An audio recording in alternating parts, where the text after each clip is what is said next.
الحمدللہ رب العالمین والصلاۃ والسلام علی سید الانبیاء والمرسلین اما بعد فاعوذ باللہ من الشیطان الرجیم بسم اللہ الرحمن الرحیم۔ محترم بزرگوں، دوستوں، نوجوان ساتھیوں، محترم بہنوں، پیارے بچوں، السلام علیکم ورحمۃ اللہ وبرکاتہ۔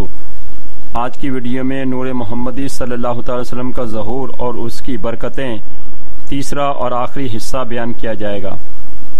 جب آسمانی فوج نے حضرت علیہ السلام کے والد حضرت عبداللہ رضی اللہ تعالی عنہ کو نرغے میں لینے والے 70 یہودیوں کو ختم کیا تو اس واقعے کو عبد مناف کے بیٹے حضرت وہب دیکھ رہے تھے۔ یہ کرامت دیکھ کر انہوں نے مکمل ارادہ کر لیا کہ اپنی لڑکی آمنہ کی عبداللہ سے شادی کر دوں گا۔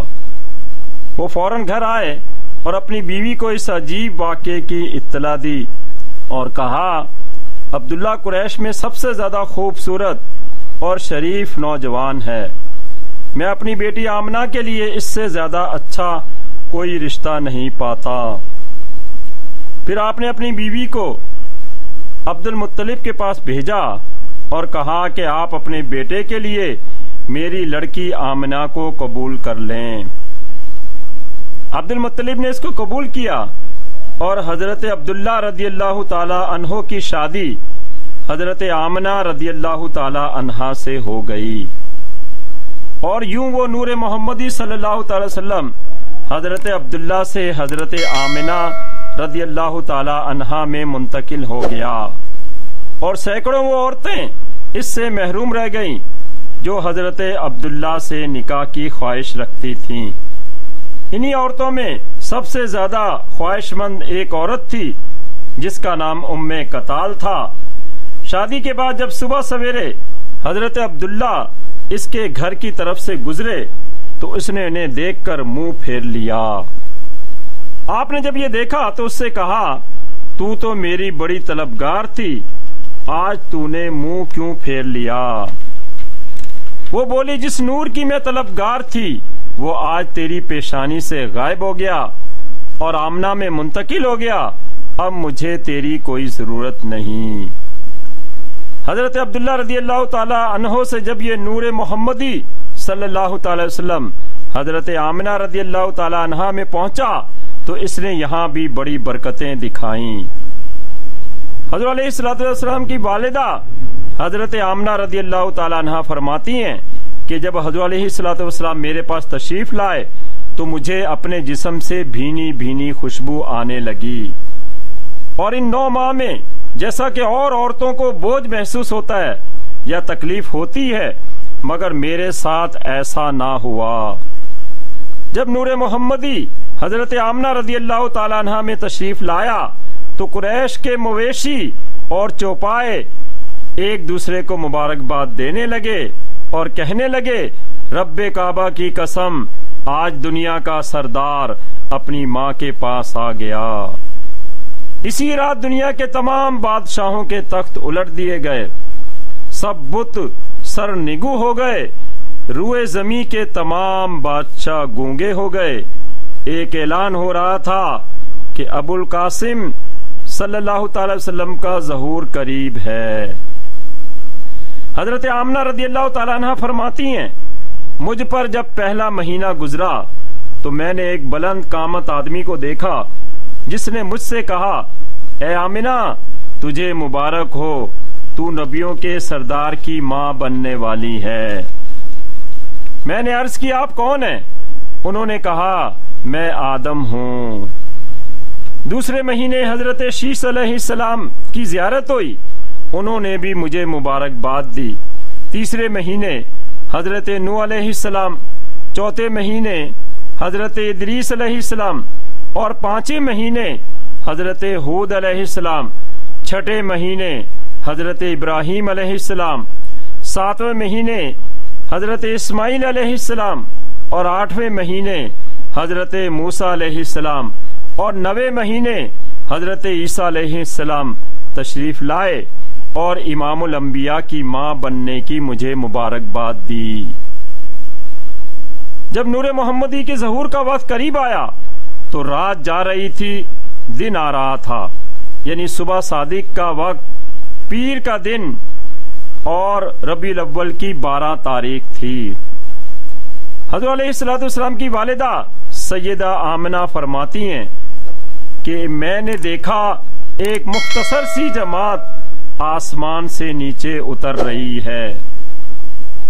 جبریل امی کو دیکھا کہ وہ 3 جھنڈے لے کر آئے، پھر انہوں نے ایک جھنڈا میرے گھر کے صحن میں گاڑا، ایک کعبے کی چھت پر گاڑا اور ایک بیت المقدس پر گاڑا۔ مزید فرماتی ہیں کہ سہانی رات میں آسمان کے ستارے زمین کے قریب آ گئے تھے اور انہوں نے تمام دنیا کو نور سے بھر دیا تھا۔ میں نے دیکھا آسمان کے دروازے کھلنے لگے، میں گھر میں اکیلی تھی، عبد المطلب خانہ کعبہ کا طواف کرنے گئے ہوئے تھے۔ اچانک میں نے یہ منظر دیکھا کہ ایک سفید رنگ کا پرندہ ہے جو اپنا پر میرے دل پر مل رہا ہے، اس سے میری بے چینی دور ہو گئی۔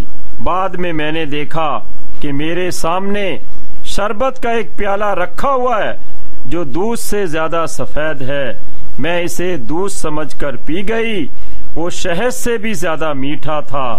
پھر میرے پاس 3 عورتیں اور کچھ حوریں آئیں، میں نے ان سے پوچھا آپ کون ہو؟ تو ان میں سے پہلی بولی میں مریم ہوں، عیسیٰ علیہ السلام کی والدہ۔ دوسری بولی میں فرعون کی بیوی آسیہ ہوں۔ تیسری نے کہا میں ہاجرہ ہوں، اسماعیل علیہ السلام کی والدہ۔ ہم تینوں اور یہ سب حوریں آپ کی خدمت کے لیے حاضر ہوئی ہیں۔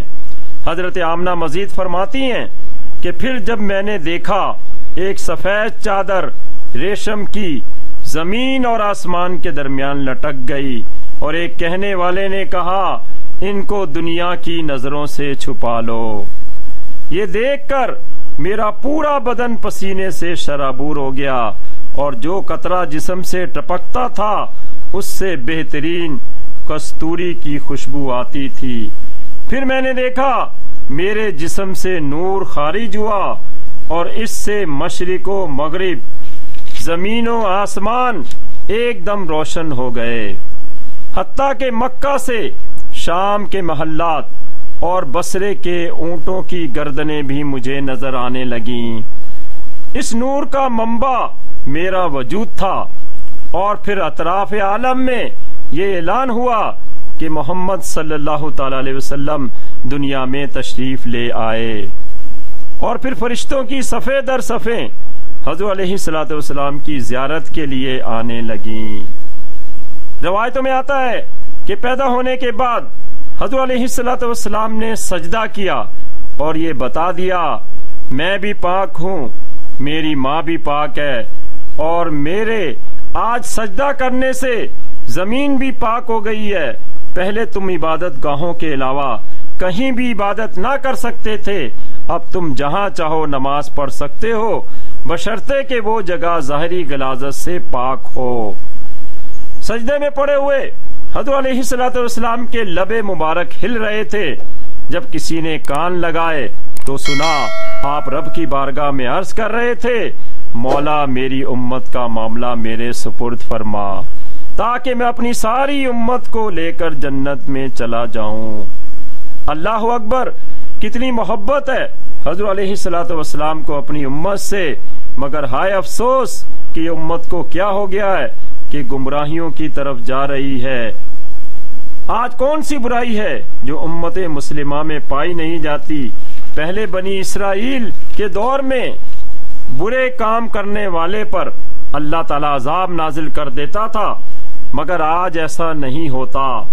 تو یہ برکت بھی حضور علیہ الصلوۃ والسلام کی ہے کہ جب سے اس دھرتی پر رسول اللہ صلی اللہ علیہ وسلم کے مبارک قدم آئے، ظاہری عذابات کا سلسلہ ختم ہو گیا، اور اللہ تعالیٰ قرآن پاک میں خود ارشاد فرماتا ہے کہ میں اس قوم کو عذاب نہیں دوں گا، کیونکہ اے محبوب آپ ان میں موجود ہیں۔ حضور علیہ الصلوۃ والسلام کی یہ برکت اپنی جگہ، مگر ہمیں اپنے اعمال کی اصلاح کرنا چاہیے۔ اگر ہم نے ایسا کر لیا تو اللہ تعالیٰ عز و جل وہ برکتیں ہمیں عطا فرمائے گا کہ ہمارا دامن تنگ پڑ جائے گا۔